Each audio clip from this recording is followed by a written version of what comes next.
And so this was the core problem. If you're going to make, for example, today we all use stainless steel cookware. Stainless steel cookware in the 19th century would have been ludicrously expensive. It's like, oh, do you have gold pots too, right? You cook out of, perhaps pure silver. And so it's much better to just get an iron pot that will eventually rust and just replace it, right?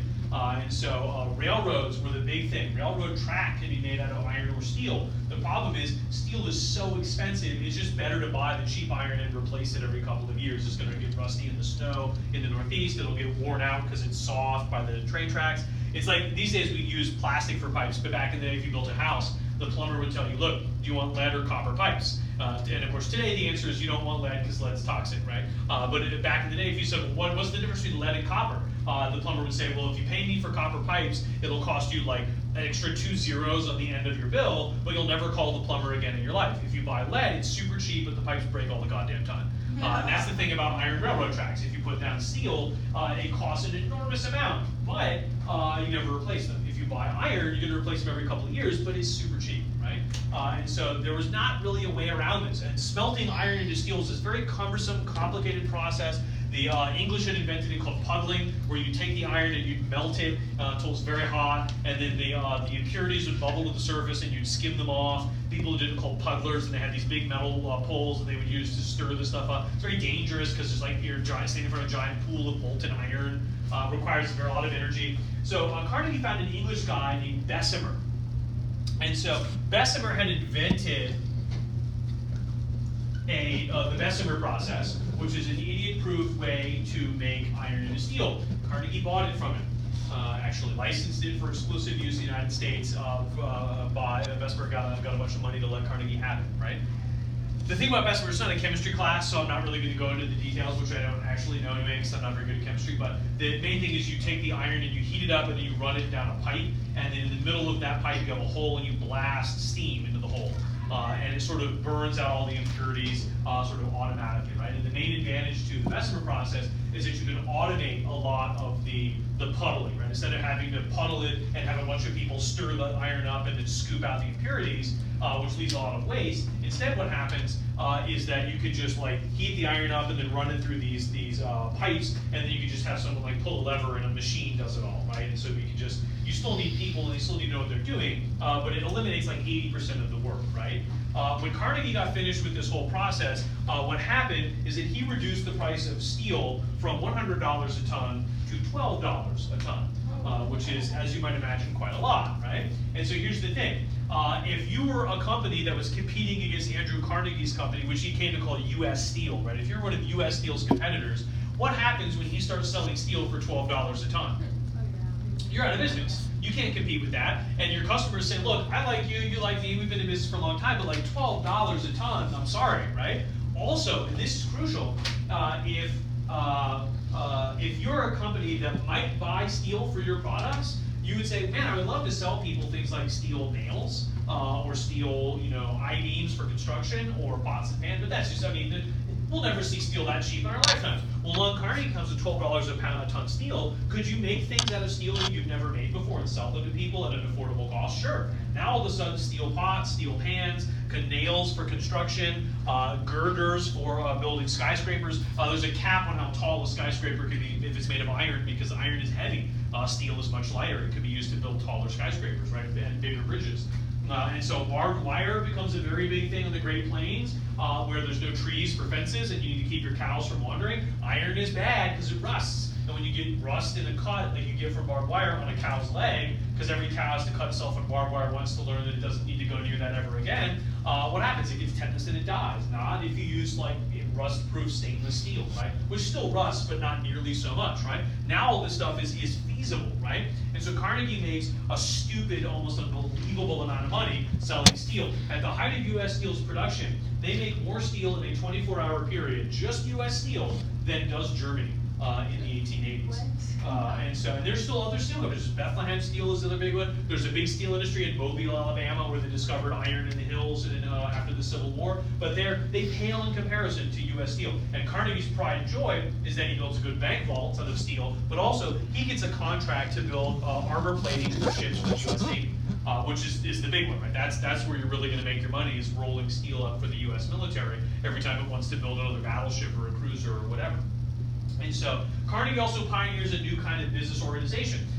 In business terms, they call this vertical integration. Right? What Carnegie does is he buys the raw materials and all the supplies that he needs, and also the processing and distribution and manufacturing facilities himself. And so Carnegie owns the steel mill, but he also owns the iron mine and the coal mine and the railroads that bring those things together, and the factories that make things out of the steel, right? And so Carnegie doesn't buy the coal and iron from other people because they would upcharge him, right? He has to pay the middleman. Instead, he literally has his own iron mine, and he sells the iron to himself at cost, pays all the expenses in the mine, and he does the same thing with coal. And then in his steel smelting plant, he smelts his iron and his coal to make his steel, and then he gives it to a factory that makes things out of it and sells that to people too. Right? And so this makes his business very efficient, and it keeps prices way down. It cuts out all the middlemen, right? And so nobody ever really thought about doing that, the scale that he'd done it before, right? But it works great, as it turns out. And it works beautiful in Pennsylvania because there's iron and coal pretty close together. So you can build an iron mine and a coal mine. You can put the steel smelting plant adjacent to one of the mines and just build a railroad directly from the other one to the thing, right? Literally, the train with the coal comes right in and just dumps it into a bin in the factory, right? So it's as efficient as it can possibly be. Of all places today, one company that still does this is actually McDonald's, because McDonald's has its own farms that it pays to produce things like potatoes and tomatoes exactly the way that they want, in exactly the amount that they want. That way, every potato that McDonald's gets, it's not when you go to the store and some of them look good and some of them look bad. McDonald's gets that when you get potatoes from the McDonald's suppliers, they're all the same, exactly the kind that they want, so all the French fries are exactly the same. Plus, if you're McDonald's, I assume you would buy a shitload of potatoes in a given day, and so this way you could say, look, we're just going to build our own farm. It's going to be 5,000 acres of nothing but potatoes all the time, so that we can guarantee for all our restaurants have the amount that they need, right? And so you can keep things cheap. That's why they can sell things for as cheaply as they can, because they control the supply of their own stuff. You can't always do that. I'm sure McDonald's must buy some stuff from farmers, and they must go outside of their supply. But for a lot of things, they can buy them from themselves, right? Or they can produce them themselves, and then it's very cheap, right? And so Carnegie makes a boatload of money, and it completely changes the American consumer environment. Nails is a thing, and tools, saw blades. If you go to the store today, you go to Home Depot, you go to Lowe's, you can buy all sorts of steel tools. It's obvious, right? Drill bits and things. All those things would have been iron in the 1800s, and they would have been heavy and they would have been crappy. And now they're steel, because steel is so inexpensive that it makes sense to make stuff like that, right? It makes sense that you can buy a bucket of nails or a pail or whatever out of steel. And the other thing about Carnegie that's fascinating is that towards the end of his life, he sort of realizes that, this is a weird thing. He's so ridiculously wealthy, it's kind of odd. He's never going to spend all this money. He gets married, he has kids, they're never going to spend it either. And so he writes a book, actually, where he talks about this. It's called The Gospel of Wealth. And in the book, he argues that, like a lot of these guys, he's very individualistic. He's very, almost fiercely proud of the fact that he did a lot of this on his own. It was his idea, his drive, his hard work, his determination that separated him from all the other poor kids who did not become rich. But he still argues that there was this sort of community or sort of social aspect to it too, right? He said that I got lucky. Businessmen took a chance and gave me a contract or gave me a job. I got lucky because I was able to immigrate to the United States of America and other people maybe weren't able to. And so he argued that if you were so wealthy that you were sort of stratospherically wealthy the way that he was, you had this sort of obligation to try to make the world a better place with that money, to try to sort of spread it around. And a lot of guys would resist this. Rockefeller, who was the oil guy, hated the idea that he had any sort of responsibility to anybody at all. He made his money on his own, and if you thought that that was your business, shut up, right? You didn't know his business, you didn't do any of that. And so Carnegie, though, felt that he had this sort of social obligation, right, to make other people have the same chances that he had. had to sort of pay back the community for the opportunities that perhaps he had been given. And so he felt like what he should do is try to give away as much of his money as he can. And towards the 1870s and 80s, in his diary, every year he's tracking his profit and also comparing with how much money he gave away. For a number of years, he's regretfully in a terrible position of having given away millions of dollars, but actually made more millions of dollars than he gave away, which he views as where he failed, right? He failed to be able to give away money as fast as he earned it. And so he discovers that by the 1980s, he can't actually give away, you can't simply give money to people fast enough. So he starts a charitable foundation, the Carnegie Endowment, gives them a whole bunch of money, and they set up a charity which just funnels money into charitable causes, way faster than you would be able to simply give individual people money, right? And so the Carnegie Endowment builds Carnegie Hall in New York City. They set up the Carnegie Endowment for World Peace. They build libraries all over the place. If you're a little tiny town in the West, you can write the Carnegie Endowment. They will build you a library building, and then later they will send you a giant shipping crate full of books. They will literally send a train car-sized crate, and in it will come like a giant book explaining what is in the crate, right? And so it'll be all the religious texts and the complete works of Shakespeare and a bunch of chemistry textbooks and physics books and encyclopedias and literature. And the idea is if your little town doesn't have a library, Carnegie will just send you one, right? It's quite neat. And so the idea that Carnegie has, though, is that he's not rich like a regular guy. He's so wealthy, he sort of redefined what it means to be wealthy, and that imposes upon him a sort of a special obligation to treat that wealth a little differently, to give as much of it away as he can. Right? He's a very odd guy in that sense. A lot of these other guys, Vanderbilt buys Vanderbilt University in a sense of a sort of defensive kind of like, I'm not a bad guy, look, I own a college, okay? And Rockefeller, there's always a hint of, with Rockefeller's charity, Rockefeller Center, for example, there's always a hint of sort of defensiveness. Like, I'm not an evil person who ruined people's lives. I mean, I might be that, but also, like, here's this orphanage I paid for, so, like, maybe I'm not a totally terrible person, right? You see, I think there's always a sense that maybe he lies awake at night worrying about how bad he really is. And so there's a defensive edge to it. Carnegie just felt like this was a thing that he could do, he should do it. World peace is often viewed as a kind of a ludicrous, sort of insane concept today. My wife, there's a 100% chance if Miss Congeniality is on TV, my wife will watch it. There's a really good scene where Sandra Bullock, the undercover FBI agent, is pretending to be a pageant contestant, and she goes up on stage for the question and answer portion, and they say, what are you here to support? She's like, I would like to see stronger sentences for convicted parole violators.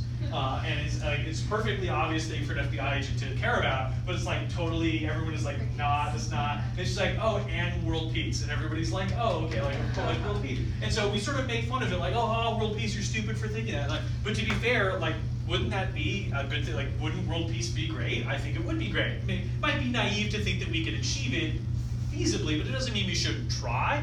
In the early 20th century, there were a lot of people who thought that world peace was actually a feasibly achievable goal.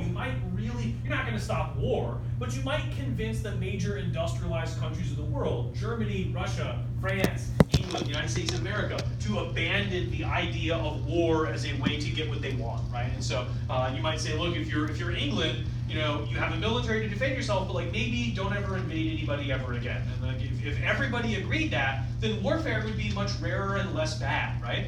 And so the Carnegie Endowment for World Peace tries to promote that idea, and is viewed as a completely serious thing. It's, again, somewhat naive from our perspective. After the 20th century having been the thing that happened, we are all much more cynical about the prospect of actual world peace, right? And World War I does blow a hole in the Carnegie Endowment for World Peace. Everybody thought world peace is totally achievable, guys, and then it turns out, just kidding, no, it's actually war is worse than it ever has been, right? And on the eve of World War I, particularly when America is getting ready to get involved, the Carnegie Endowment sends out these cards to millions of people, trying to illustrate how bad the war is going to be. And one of the things they sent out is a picture, and it's a nice little house, and there's a man in a uniform, and he's got his bag, he's getting ready to go. It's obviously going off to go fight, and there's a little girl right there, and she's sort of talking to him, and she says, oh, Daddy, are you going to go kill some other little girls, Daddy? And of course, that was the Carnegie Endowment saying, look, is that what this is, right? Or is that what you really want to do? And so far from being a kind of naive and ridiculous thing, it was viewed as a completely sort of serious thing, right? Ironically, Carnegie is unconsciously echoing socialist propaganda. The socialists said, what's the only thing on both ends of a rifle? And the answer is a worker, right? It's all just a scam to get workers to go kill each other. And so Carnegie's is sort of a fascinating guy because his ideas about wealth and philanthropy are a little bit unique, but pretty much he perfectly encapsulates the American Industrial Revolution. He himself is very poor, comes in huge amounts of money, and much like Vanderbilt and railroads, he kind of completely revolutionizes a particular field, in this case, steel, right? And all of these guys, the industries have big knockoff effects, right? Vanderbilt's railroads make everything else possible because people and goods can be shipped all over the place. Carnegie's steel can be used to build all sorts of other things, all sorts of other businesses, right? The other guy we could mention is Rockefeller.